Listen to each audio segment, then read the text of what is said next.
Hello guys, welcome all of you to lecture number 4 of chapter 8 gravitation।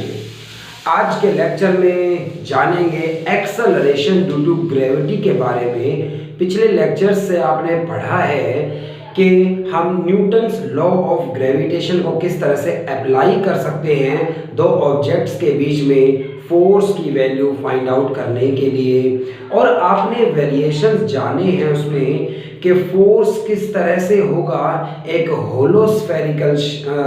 Hollow sphere से और एक solid sphere. हमारी अर्थ है जैसे सॉलिड स्फीयर है वो, उससे भी फोर्स को समझा आपने। और अब आगे बात करते हैं फोर्स को समझने के बाद एक्सेलरेशन की बात करते हैं, क्योंकि न्यूटन ने पहले भी अपने सेकंड लॉ में बताया है F force is equal to mass into में एक्सेलरेशन होता है। फोर्स अप्लाई किया गया है तो एक्सेलरेशन होगा, और एक्सेलरेशन जो अर्थ के कारण होगा, कोई भी ऑब्जेक्ट जो अर्थ के सरफेस के नजदीक है और उसे ड्रॉप किया जाए या वो थ्रो किया जाए तो एक्सेलरेशन जितना होगा ऑब्जेक्ट के अंदर उसे एक्सेलरेशन ड्यू टू ग्रेविटी कहते हैं। जी से हम उसे डिनोट करते हैं। अक्सर न्यूमेरिकल्स में 9.8 या 10 मीटर पर सेकेंड स्क्वायर आपने उसकी वैल्यू यूज भी की है।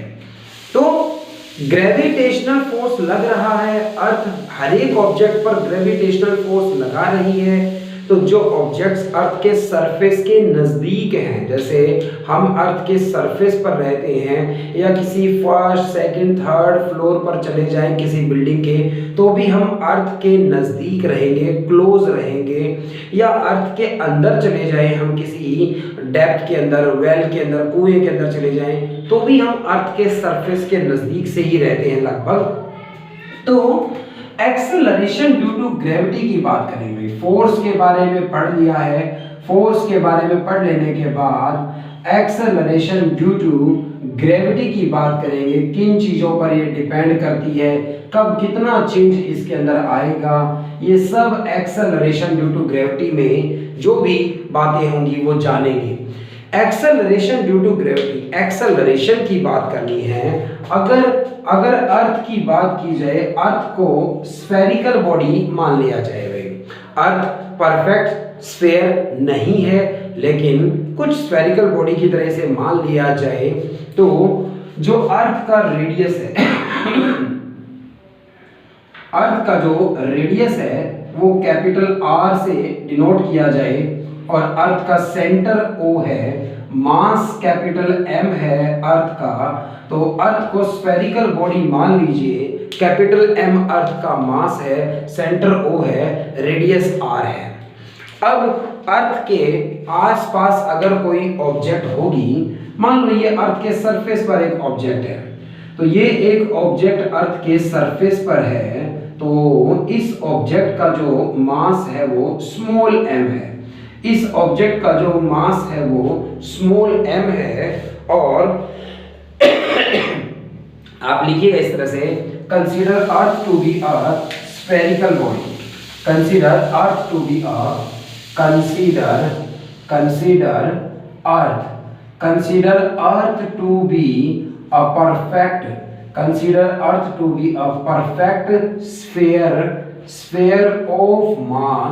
sphere of mass capital M and radius capital R. Therefore gravitational force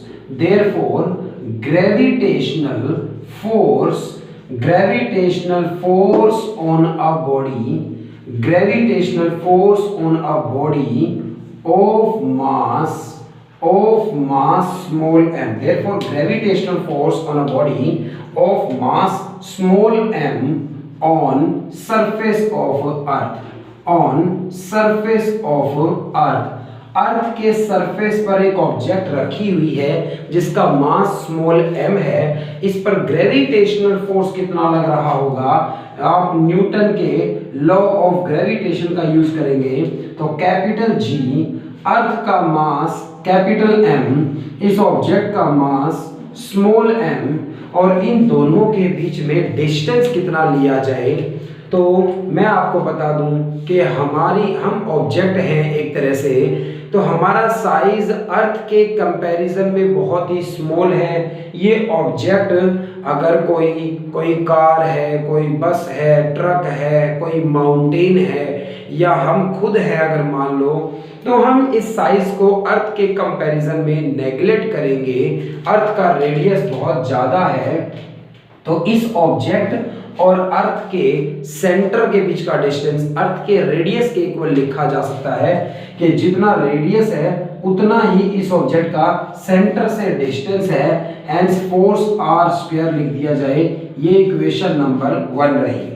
कोई भी ऑब्जेक्ट जो अर्थ के सरफेस पर कहीं पर रखी गई है इस तरह से, अर्थ उस पर ग्रेविटेशनल पुल लगा रही है, ग्रेविटेशनल फोर्स लगाकर अपनी तरफ अट्रैक्ट कर रही है, वो ग्रेविटेशनल फोर्स का फॉर्मूला Gmm/r² लिखा जा सकता है। r रेडियस है अर्थ का, और दो ऑब्जेक्ट्स अर्थ के सेंटर और इस ऑब्जेक्ट के सेंटर के बीच का डिस्टेंस भी रेडियस के ही इक्वल लिया गया है, क्योंकि ऑब्जेक्ट का साइज बहुत ही स्मॉल है इन कंपैरिजन टू अर्थ की बात की जाए। Also weight of body,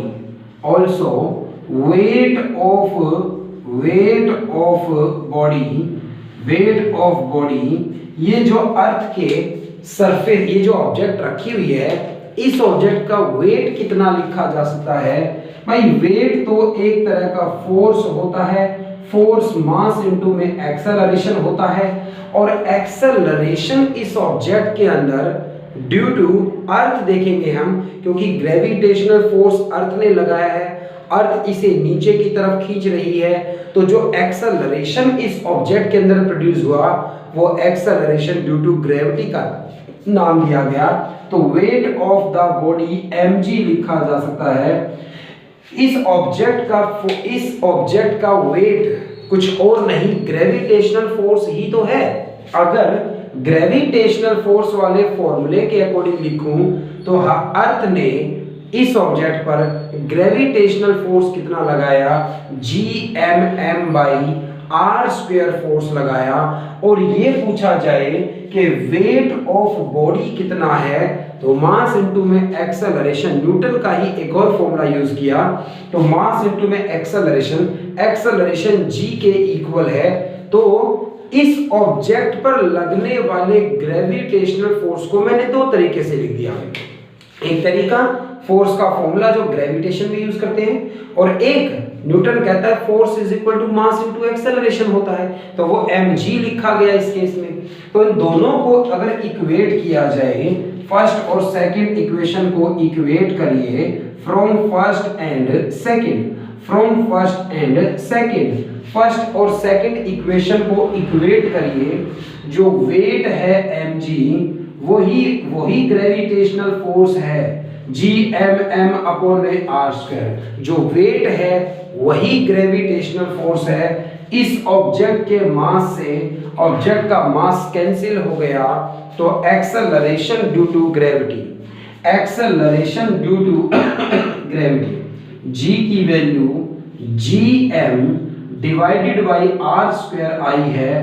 acceleration due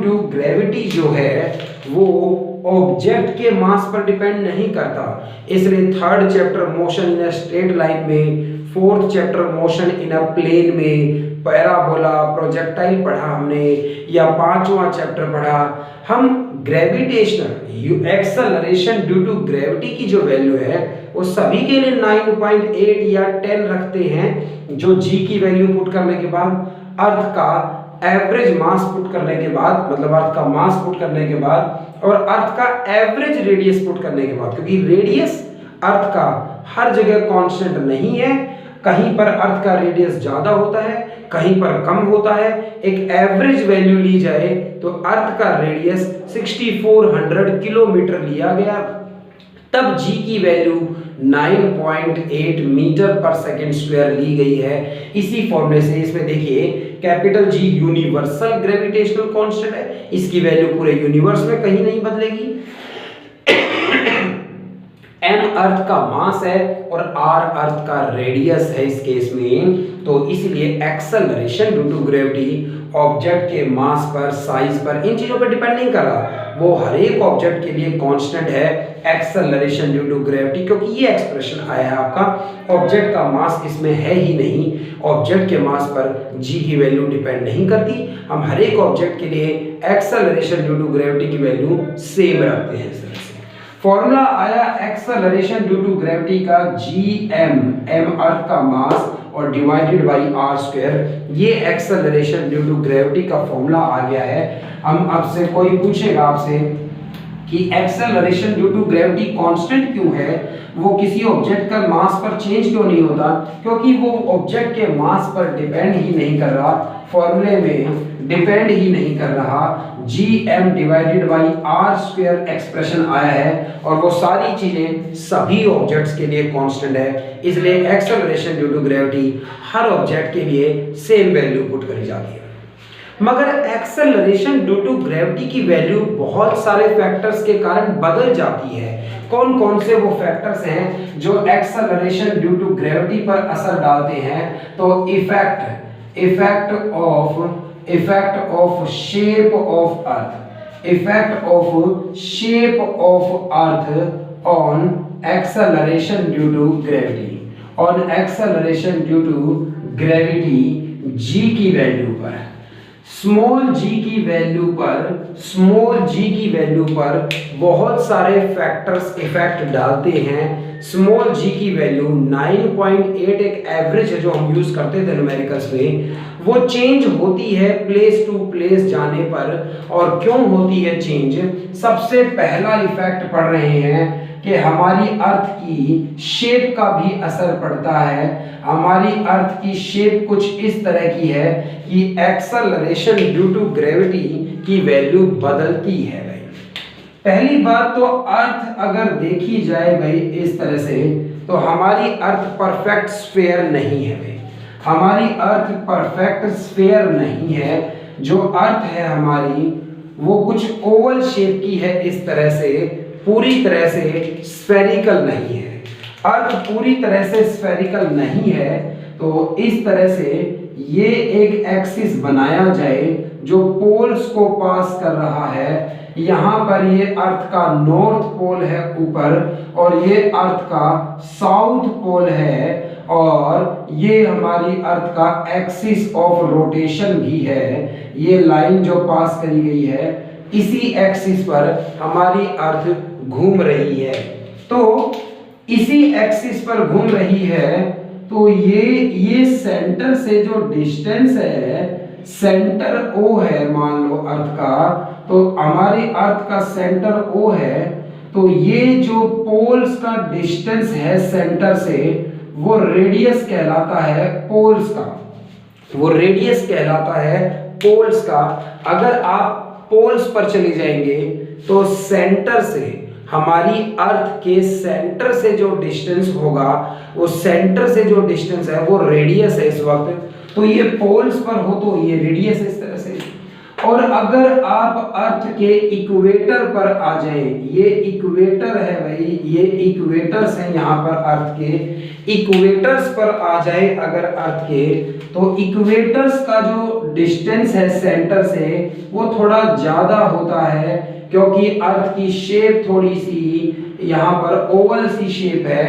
तो ये वाला जो रेडियस होता है इक्वेटर का जो सेंटर से डिस्टेंस है, ध्यान दीजिएगा, पोल्स का जो डिस्टेंस है सेंटर से वो कम है और इक्वेटर पर जो पॉइंट्स हैं यहां से सेंटर से डिस्टेंस थोड़ा ज्यादा होगा।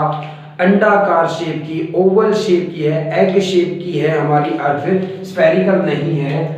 और ये जो इक्वेटर का रेडियस है, ये जो इक्वेटर का रेडियस है, ये पोल के रेडियस से अगर डिफरेंस पूछा जाए इक्वेटर वाले रेडियस में और पोल्स वाले रेडियस में नियरली 21 किलोमीटर का डिफरेंस है, 21 किलोमीटर का लगभग डिफरेंस है। इक्वेटर वाला रेडियस पोल्स वाले रेडियस से 21 किलोमीटर ज्यादा है। तो जब एक ऑब्जेक्ट यहाँ पर होगी पोल्स पर तो वो सेंटर के पास होगी, और इक्वेटर पर जो ऑब्जेक्ट है वो सेंटर से थोड़ा दूर है, और इसलिए acceleration due to gravity decrease होने लगेगा। मैं आपको बताऊं कि भाई एक्सेलरेशन ड्यू टू ग्रेविटी का एक फॉर्मूला आया, acceleration due to gravity, acceleration due to gravity at poles. अगर पोल्स की बात करी जाए तो पोल्स पर एक्सेलरेशन ड्यू टू ग्रेविटी की क्या वैल्यू है, g की वैल्यू पोल्स पर क्या होनी चाहिए, फॉर्मूला आया हमारा gm अपॉन में r स्क्वायर। ये फॉर्मूला आया है एक्सेलरेशन ड्यू टू ग्रेविटी का, अभी थोड़ी देर पहले मैंने जान लिया। g universal gravitational constant, capital M earth का मास है, कैपिटल R अर्थ का रेडियस है।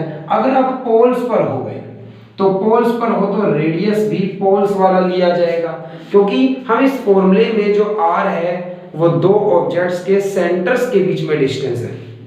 अगर कोई पर्सन पोल्स पर है तो सेंटर से उसका डिस्टेंस पोल्स वाला रेडियस है। और अगर बात करी जाए कि बदलाव कर दिया जाए acceleration due to gravity, acceleration due to gravity की वैल्यू क्या होगी, acceleration due to gravity at equator, acceleration due to gravity at equator, equator पर क्या होगा, तो इक्वेटर पर एक्सेलरेशन ड्यू टू ग्रेविटी की बात करी जाए तो gm अपॉन में r इक्वेटर वाले रेडियस का स्क्वायर, ये फर्स्ट इक्वेशन और ये सेकंड इक्वेशन में, ये इक्वेटर पर एक्सेलरेशन ड्यू टू ग्रेविटी की वैल्यू है। और आप इन दोनों को कंपैरिजन ऐसे करेंगे कि रेडियस जो इक्वेटर का है वो रेडियस पोल वाले से ज्यादा है, इसलिए ग्रेविटी जो इक्वेटर पर है वो ग्रेविटी पोल्स वाली ग्रेविटी से कम है। Acceleration due to gravity poles पर ज्यादा है और acceleration due to gravity equator पर कम हो जाती है, और वेट होता है mg। मास एक ऑब्जेक्ट का नहीं बदलता, इसलिए कोई आपसे पूछे कि एज वी मूव्स, अगर ये पूछे कोई आपसे as we moves from poles, as we moves from poles to equator, poles to equator, weight of a person, weight of a person decreases, weight of a person decreases, क्योंकि मास तो अर्थ का उतना ही है मगर सेंटर से डिस्टेंस आपका ज्यादा हो जाएगा इक्वेटर्स पर जाने पर, और इसीलिए एक पर्सन का वेट डिक्रीज हो जाएगा। एक्सेलरेशन ड्यू टू ग्रेविटी पर पहला इफेक्ट हमने किसका जाना, हमारी अर्थ की शेप का असर पड़ता है कि शेप ऐसी होने के कारण पोल्स पर ग्रेविटी ज्यादा है क्योंकि रेडियस कम है, और इक्वेटर्स पर ग्रेविटी कम हो जाती है क्योंकि रेडियस ज्यादा हो जाता है। अगर पोल्स से इक्वेटर की तरफ जाओगे तो वेट डिक्रीज होने लगेगा, because acceleration due to gravity decrease हो रही है, value acceleration due to gravity की डिक्रीज हो रही है। ये इफेक्ट आपको समझ में आया है, ये इफेक्ट मैंने आपको बताया है कि एक्सेलरेशन ड्यू टू ग्रेविटी की जो वैल्यू है वो हम न्यूमेरिकल्स में हम इतने चेंजेस के बारे में नहीं पढ़ते थे पिछले चैप्टर्स में या छोटी क्लासेस में। g की वैल्यू 9.8 एवरेज वैल्यू है, वो एवरेज वैल्यू है, वो इक्वेटर्स पर वैल्यू, पोल्स पर वैल्यू, उन सब की एवरेज वैल्यू बताई गई है। अगर इंडिविजुअल बात करें तो ग्रेविटी पोल्स पर अलग है, इक्वेटर पर अलग है, क्योंकि डिस्टेंस बदल गया है तो ग्रेविटी भी चेंज हो जाती है, acceleration due to gravity change हो जाती है। इफेक्ट ग्रेविटी पर पड़ेगा किसका, डिस्टेंस का, मतलब हाइट का। अगर हम धरती से दूर जाएंगे तो भी ग्रेविटी चेंज होगी, धरती के अंदर जाएंगे तो भी ग्रेविटी चेंज होगी। और ये मोस्ट इंपॉर्टेंट फिनोमेनन है, effect on gravity due to height and effect due to depth के कारण। क्या ये पेपर में आपको देखने को मिलेगा पक्का आपके स्कूल एग्जाम्स में, फाइनल एग्जाम्स में। क्या मैंने पिछली बार जो फोर्स की बात करी थी, सॉलिड स्फीयर के कारण फोर्स की बात करी थी, अर्थ के कारण फोर्स की बात करी थी, बाहर किसी पॉइंट पर जाने पर डिस्टेंस बढ़ता है, फोर्स घटता है, अंदर जाने पर भी फोर्स घटता है, सरफेस पे सबसे ज्यादा फोर्स लगता है, ग्रेविटी में भी कुछ ऐसी ही बात होगी। हम बात करना चाहते हैं कि अगर आप धरती से दूर जाते हैं तो क्या इफेक्ट पड़ता है, तो effect of height, effect of height, height का क्या असर पड़ता है, effect of height on acceleration due to gravity, acceleration due to gravity, acceleration due to gravity पर g की वैल्यू पर, एक्सेलरेशन ड्यू टू ग्रेविटी की वैल्यू पर, g की वैल्यू पर हाइट का क्या इफेक्ट पड़ता है अगर आप अर्थ से दूर जाने लगे हैं तो अगर आप अर्थ से दूर जाने लगे हैं तो क्या इफेक्ट पड़ेगा, क्या असर होगा इस बात का, तो ये हमें जानना है। तो पहली बात, आप अर्थ को एक बार फिर स्फेरिकल बॉडी कंसीडर करिए। ये अर्थ है, अर्थ का मास कैपिटल M है और अर्थ का जो रेडियस है, सेंटर जो है O है, अर्थ का सेंटर O है और अर्थ का जो डिस्टेंस है यहाँ मतलब रेडियस है अर्थ का, ये सरफेस पर कोई A पॉइंट है, इस A पॉइंट का सेंटर से डिस्टेंस R है, अर्थ के रेडियस के इक्वल है। तो ये अर्थ का रेडियस कुछ R है और सेंटर O है, मास अर्थ का कितना है, कैपिटल M है। तो आप फिर से वही बात लिखिए, consider earth to be a perfect sphere, consider earth to be a perfect sphere, perfect sphere मान लीजिए of radius capital R, of radius capital R and mass capital M, therefore acceleration due to gravity,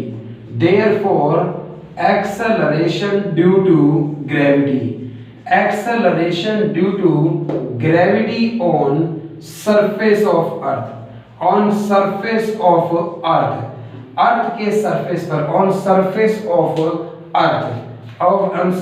of earth at A, तो ये A point earth के surface पर है अगर, तो इस पॉइंट पर एक्सेलरेशन ड्यू टू ग्रेविटी की वैल्यू क्या होगी, तो G is equal to, formula पढ़ा आपने, Gm divided by R square, earth के सेंटर से डिस्टेंस रेडियस के इक्वल है, तो G is equal to Gm by R square. ये एक्सेलरेशन ड्यू टू ग्रेविटी की वैल्यू है जब अर्थ के सरफेस पर बात करी जाए, ओरिजिनल वैल्यू है G की सरफेस पर अगर बात करी जाए। तो इफेक्ट हाइट का देखना है, तो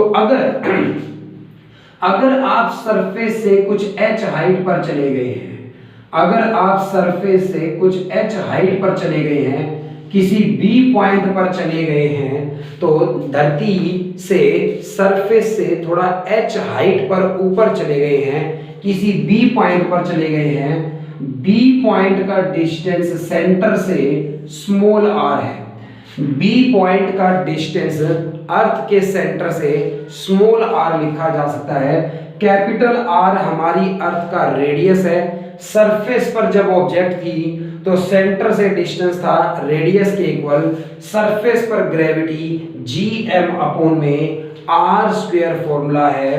और अब हम सरफेस से थोड़ी ऊपर चले गए हैं B पॉइंट पर, उस B पॉइंट का डिस्टेंस सेंटर से स्मॉल r है, जिसे R प्लस h भी लिखा जा सकता है, जिसे कैपिटल R प्लस h भी लिखा जा सकता है। तो अब B पॉइंट पर ग्रेविटी क्या होगी, acceleration due to gravity, acceleration due to gravity at point B, at a height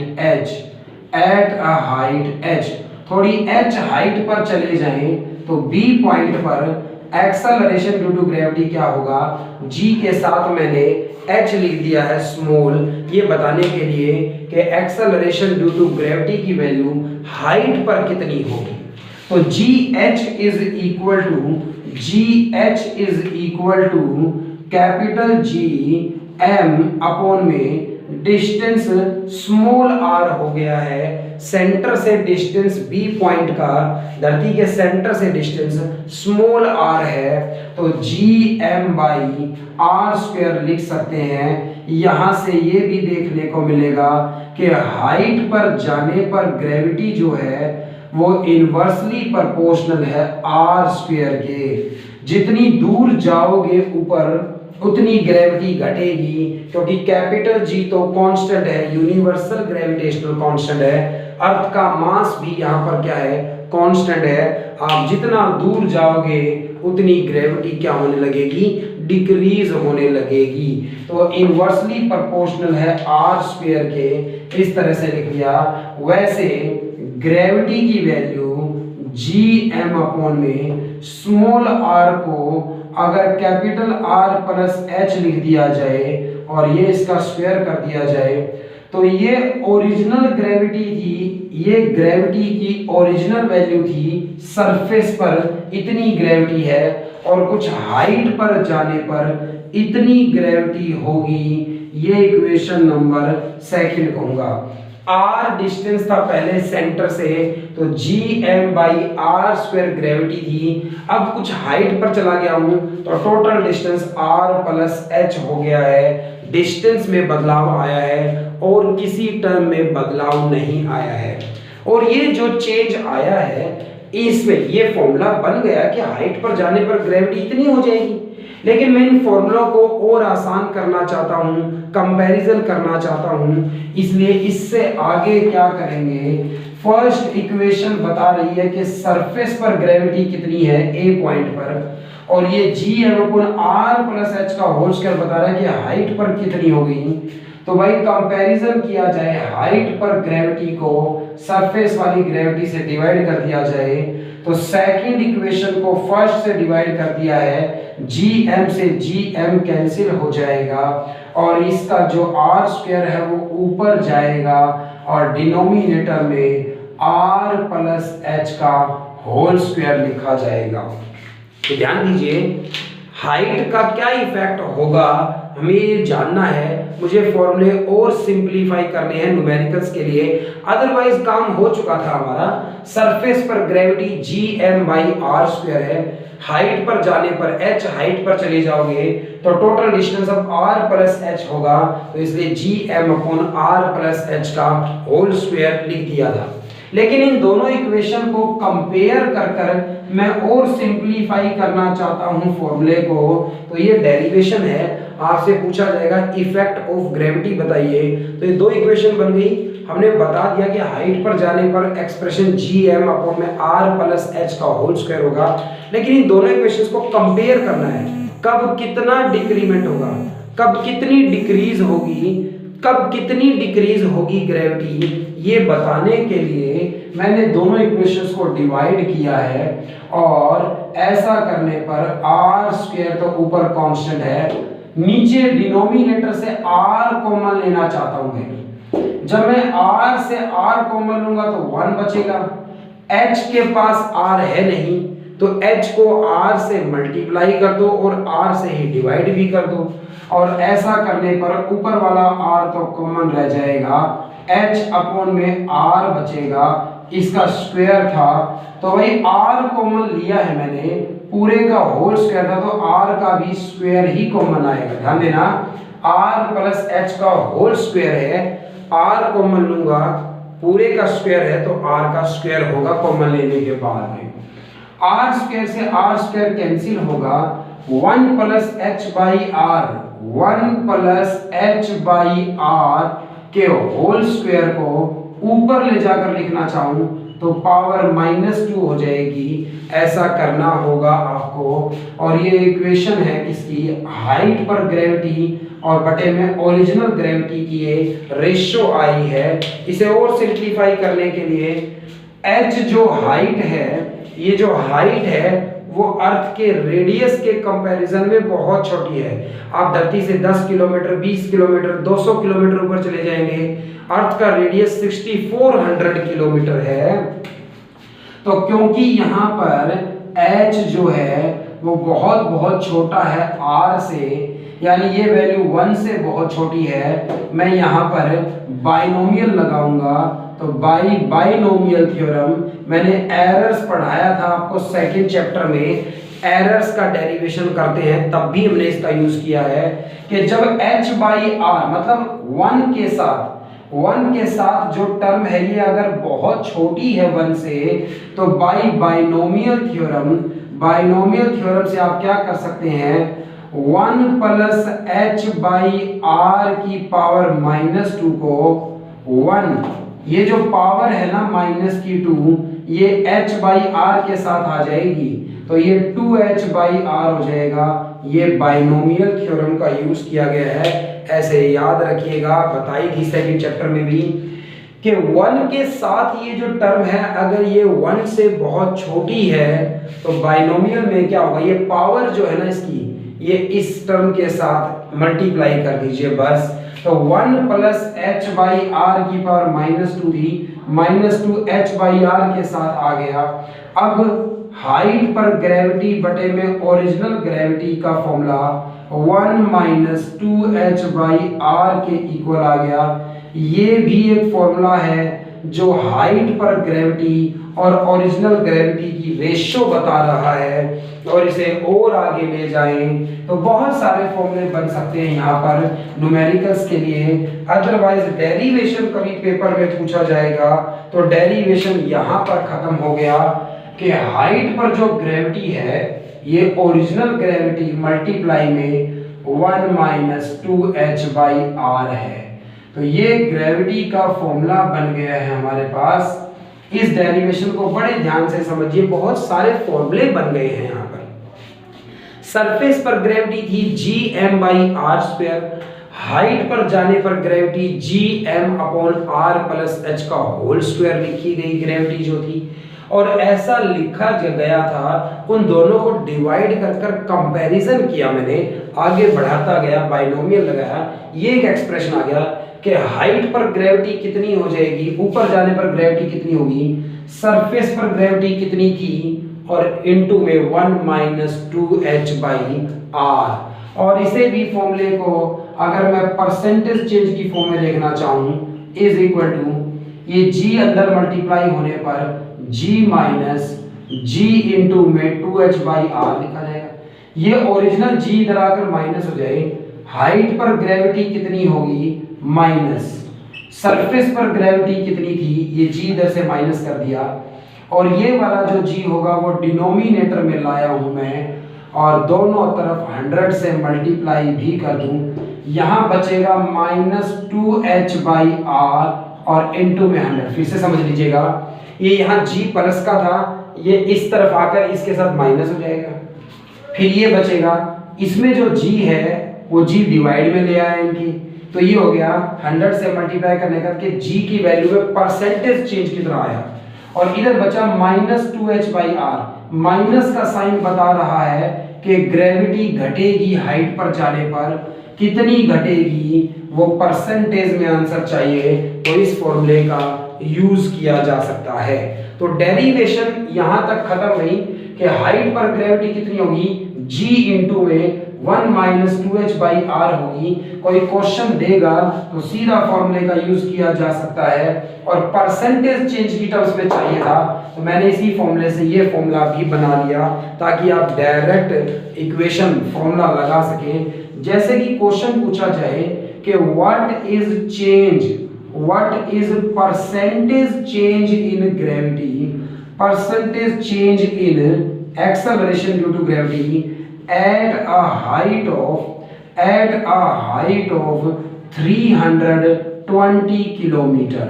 अगर हम अपने अर्थ से, हम अपनी धरती से 320 किलोमीटर ऊपर चले जाएं तो इतनी हाइट पर जाने पर ग्रेविटी में चेंज आया होगा, कितना चेंज आया होगा, तो हाइट की वैल्यू गिवन है हमें, हम कितनी हाइट पर चले गए हैं, 320 किलोमीटर की हाइट पर चले गए हैं।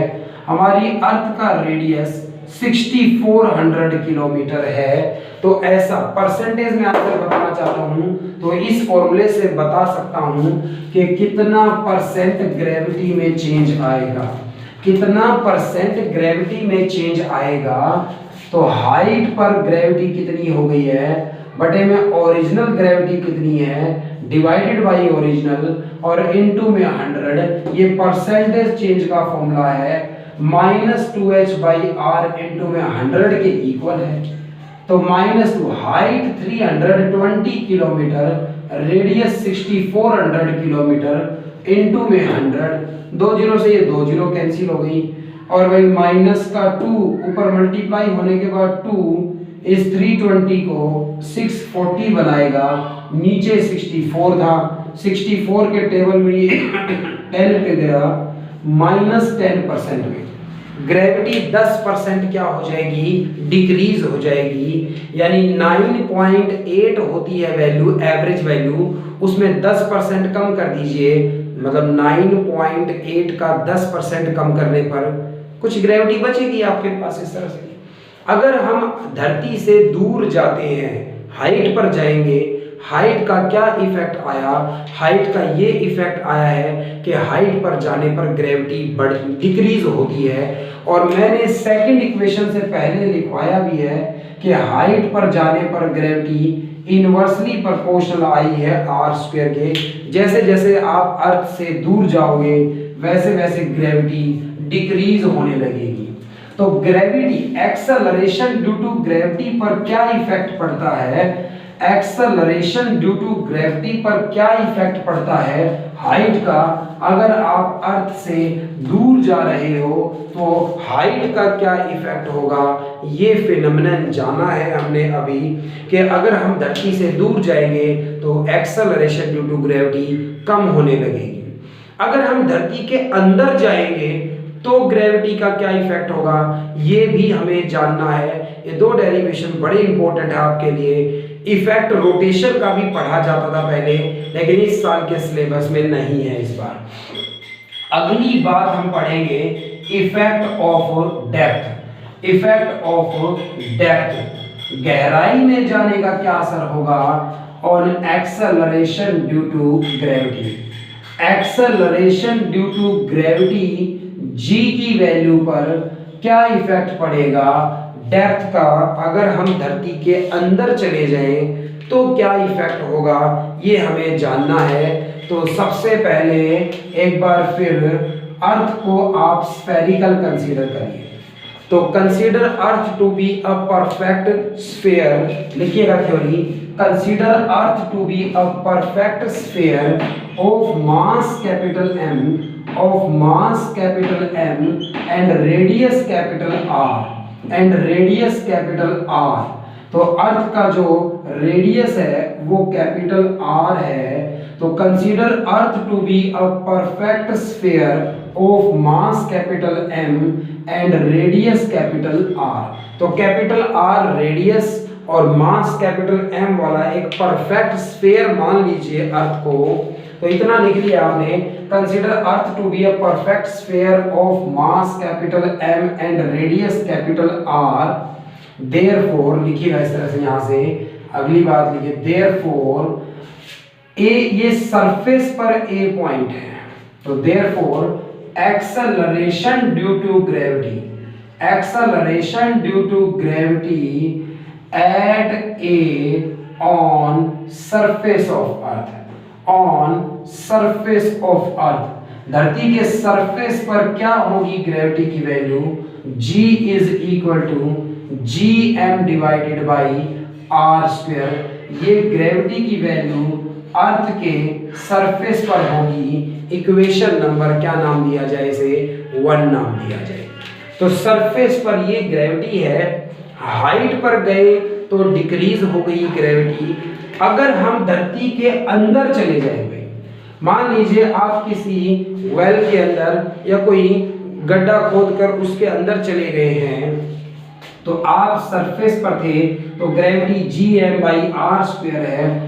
अगर आप धरती के अंदर आ जाते हैं, कितनी डेप्थ में आ गए, D डेप्थ में, धरती के सरफेस से एक गड्ढा खोद लीजिए आप, जिसकी डेप्थ गहराई कुछ d है।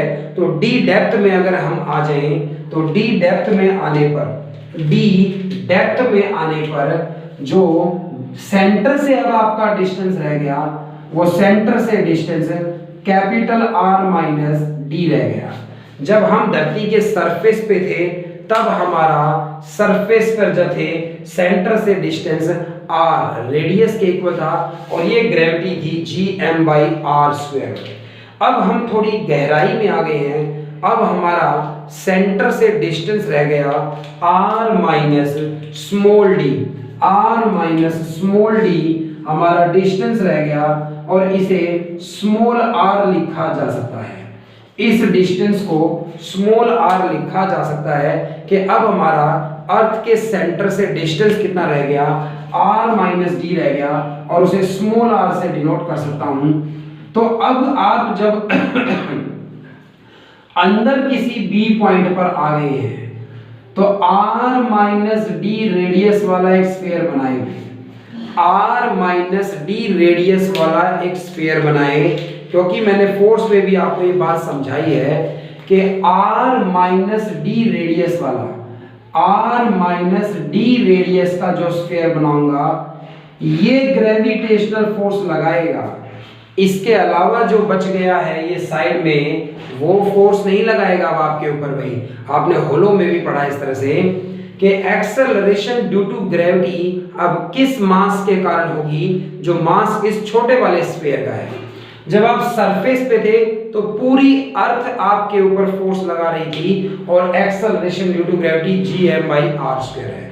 लेकिन जब मैं थोड़ी गहराई में आ जाऊंगा तो d डेप्थ में आ गया, अब सेंटर से डिस्टेंस मेरा r माइनस डी रह गया, तो r माइनस डी का रेडियस लीजिए, सेंटर O लीजिए और एक स्फीयर बना लीजिए। ये जो स्फीयर होगा इसका मास कंसीडर करेंगे। अब हम पूरी अर्थ का मास कंसीडर नहीं करेंगे, तो इसका मास कुछ m डैश है, तो इसका मास कुछ m डैश कहा जा सकता है। और इसीलिए जब हमसे पूछा गया कि एक्सेलरेशन ड्यू टू ग्रेविटी की वैल्यू क्या होगी at B inside earth at a depth d, तो d डेप्थ में चले गए हैं हम, सरफेस से d डेप्थ में चले गए हैं। तो गहराई में आने पर अब एक्सेलरेशन ड्यू टू ग्रेविटी की वैल्यू क्या होगी, तो g के साथ d लगा दिया। भाई डेप्थ में ग्रेविटी कितनी होगी, g होगा, मास की जगह m डैश लिखिए। भाई पूरी अर्थ का मास कैपिटल M था, हमें इस अंदर वाले स्फीयर का मास चाहिए, m डैश की वैल्यू चाहिए, और अपॉन में डिस्टेंस का स्क्वायर कर दूं, और डिस्टेंस हमारा सेंटर से कितना रह गया, स्मॉल r रह गया, तो r² लिखिए इसको इस तरह से। मास की वैल्यू को रिप्लेस करिए। भाई इस अंदर वाले स्फीयर का मास क्या रखा जाएगा, इस अंदर वाले छोटे स्फीयर का मास कितना रखा जाएगा, ये जानना है अगर आपको, तो साइड में इस तरह से लिख दीजिए यहाँ पर क्या, भाई मास इज इक्वल टू होता है डेंसिटी इनटू में वॉल्यूम। मास लिखा जा सकता है डेंसिटी इनटू में वॉल्यूम। इस अंदर वाले स्फीयर की वॉल्यूम कितनी है और धरती की डेंसिटी से मल्टीप्लाई कर दूं तो मास आएगा। इस अंदर वाले स्फीयर का मास m डैश है, कितना होगा, अर्थ की डेंसिटी क्या होगी, अर्थ का टोटल मास, अर्थ की डेंसिटी क्या लिखी जाएगी, अर्थ का टोटल मास कैपिटल M और डिवाइडेड बाई 4/3 पाई r का क्यूब। मास अपॉन में अर्थ की वॉल्यूम, अर्थ की डेंसिटी बन गई। और ये जो स्फीयर है जिसका मास आप जानना चाहते हो, इसकी वॉल्यूम 4/3 पाई स्मॉल r का क्यूब लिखी जाए, तो भाई 4/3 से 4/3 कैंसिल होगा। अंदर वाले स्फीयर का मास कैपिटल M और ये स्मॉल r का क्यूब और बटे में कैपिटल R का क्यूब लिखा जा सकता है पहले से ही फॉर्मूले में r² था। ध्यान दीजिएगा इन बातों पर बड़े गौर से। ऐसा करने पर अंदर डेप्थ में ग्रेविटी कितनी होगी? डेप्थ में ग्रेविटी बराबर है r² से r² काटिए, एक r बचेगा ऊपर, gm स्मॉल r बच गया एक ऊपर, r³ था ये r², और अपोन में r का क्यूब है। डेप्थ में जाने पर इतनी ग्रेविटी होगी, ये इक्वेशन नंबर 2 लिख लीजिए। और कैपिटल G कांस्टेंट, अर्थ का मास कांस्टेंट, अर्थ का रेडियस कैपिटल R कांस्टेंट, बच गया स्मॉल r। यानी डेप्थ में जाने पर ग्रेविटी डायरेक्टली प्रोपोर्शनल है r के। मतलब डिस्टेंस सेंटर से जितना ज्यादा होगा भाई r, स्मॉल r मतलब अर्थ के सेंटर से डिस्टेंस, अर्थ के सेंटर पर आ जाओगे तो स्मॉल r 0 हो जाएगा, ग्रेविटी भी 0 हो जाएगी। जैसे जैसे सरफेस की तरफ जाओगे ग्रेविटी बढ़ने लगेगी, सरफेस पर ग्रेविटी मैक्सिमम होगी, उसके बाद दूर जाने पर फिर ग्रेविटी घटेगी क्योंकि हाइट का इफेक्ट आ जाएगा। आपने देखा हाइट वाले में G इनवर्सली है r² के, धरती से दूर जाने पर ग्रेविटी घट रही है, धरती के अंदर आने पर भी ग्रेविटी घट रही है। तो डेप्थ में ग्रेविटी कितनी होगी? gm r अपोन में r³ होगी ग्रेविटी। और ये सेकंड इक्वेशन है, और फर्स्ट और सेकंड को कंपेयर करना चाहता हूं। ये फर्स्ट इक्वेशन है और ये डेप्थ में ग्रेविटी कंपेयर करने के लिए, डेप्थ में ग्रेविटी कितनी होगी और अपॉन में ओरिजिनल ग्रेविटी कितनी होगी।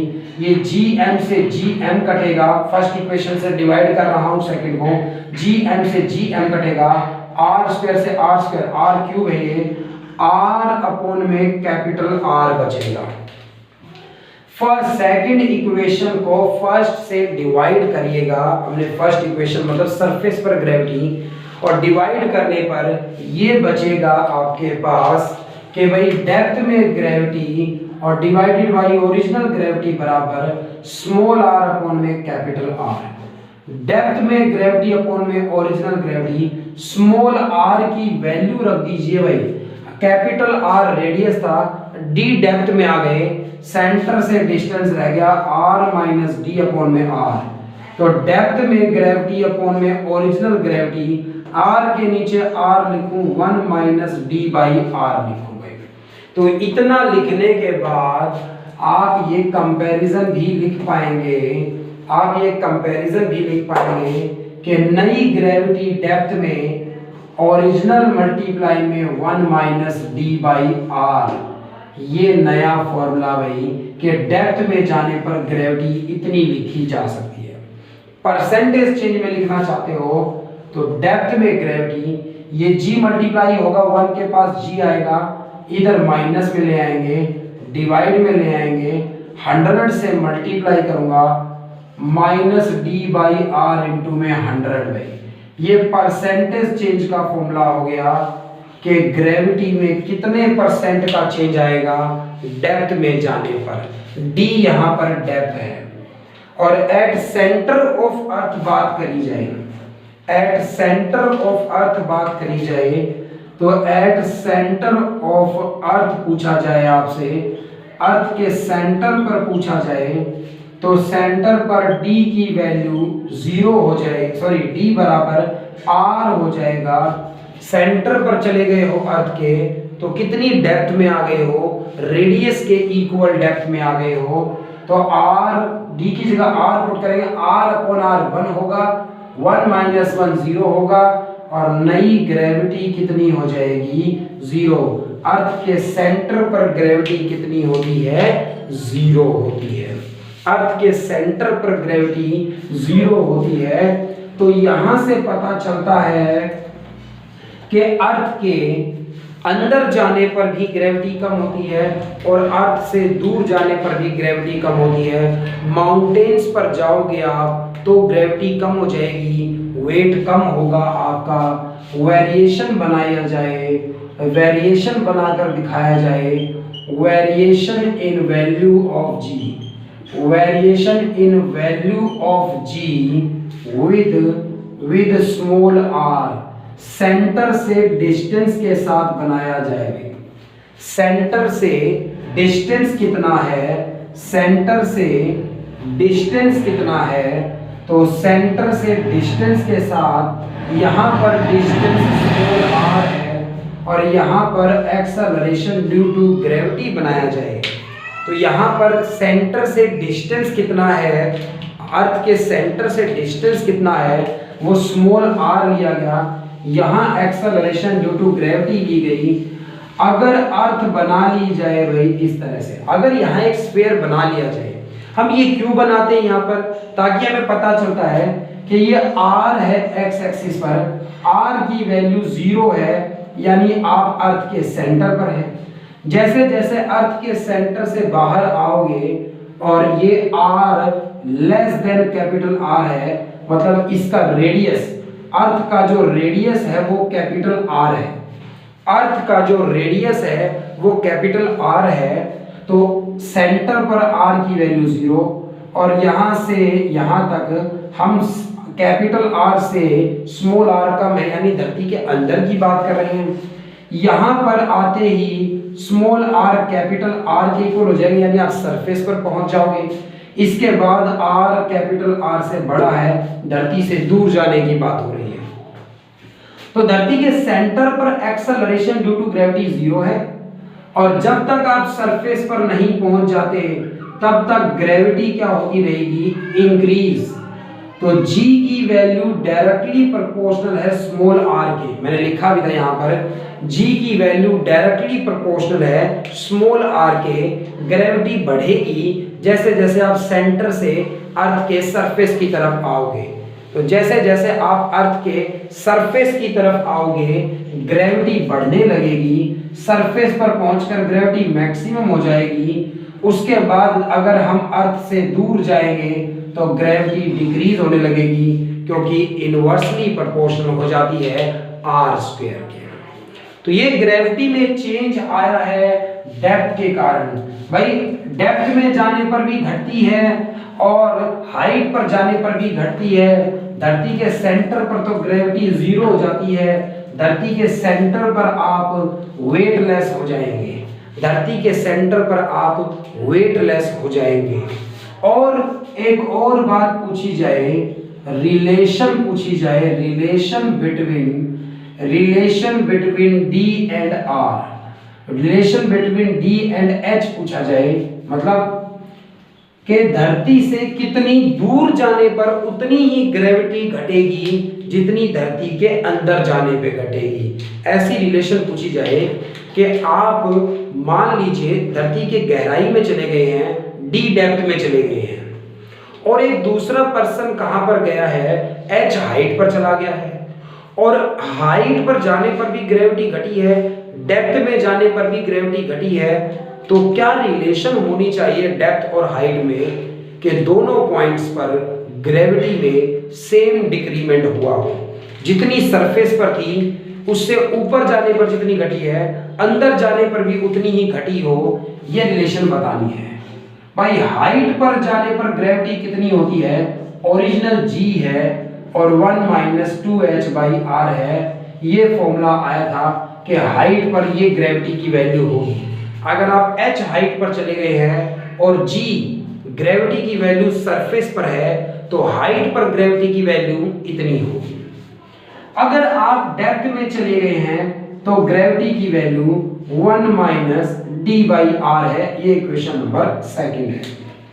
जो ग्रेविटी की वैल्यू डेप्थ में है वही ग्रेविटी की वैल्यू अगर कुछ हाइट पर है तो यानी सेम चेंज आया होगा।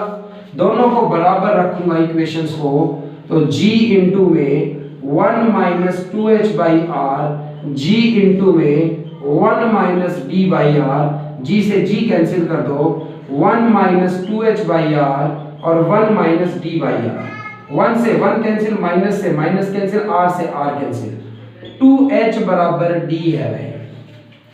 2h बराबर d का मतलब जितनी हाइट पर जाने पर ग्रेविटी घटेगी उससे डबल गहराई में जाने पर उतनी ही ग्रेविटी में डिक्रीमेंट आएगा।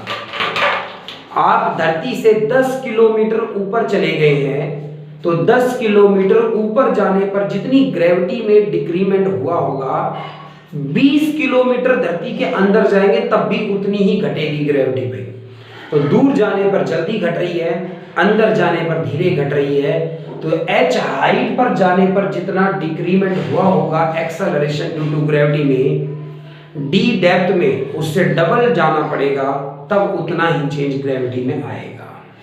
So that's all about the effect on acceleration due to gravity। अर्थ की शेप का असर पड़ता है, अर्थ से दूर जाने पर हाइट का इफेक्ट पड़ता है, अर्थ के अंदर जाने पर डेप्थ का इफेक्ट पड़ता है। धरती से दूर जाने पर भी ग्रेविटी घट रही है, धरती के अंदर जाने पर भी ग्रेविटी घट रही है। सबसे ज्यादा value acceleration due to gravity की अर्थ के सरफेस पर है और पोल्स पर है।